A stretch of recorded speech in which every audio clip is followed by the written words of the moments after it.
I always thought girls' night was sacred.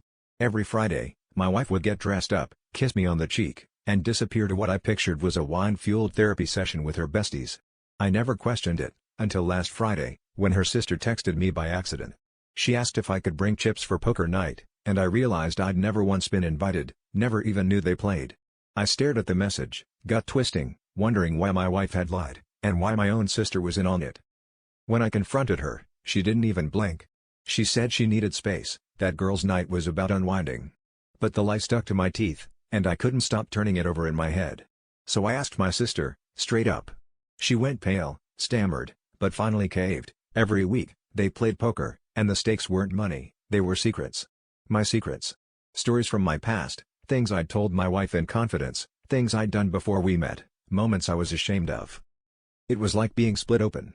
I pictured my wife, laughing as she threw in a chip and told the table how I'd lied to my first girlfriend, or how I'd once gotten fired and never told anyone. Private things, spilled out for entertainment. I confronted my wife, rage and humiliation burning through me, and she just shrugged, like it wasn't a big deal.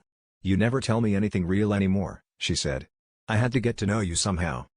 That's when I realized the worst part wasn't the betrayal, it was that she was right. I built walls so high around myself that even my own wife had to gamble with my sister just to piece together who I really was. And in that moment, as she stared me down across the kitchen table, I realized I didn't know if I hated her for what she'd done, or if I hated myself for making it necessary.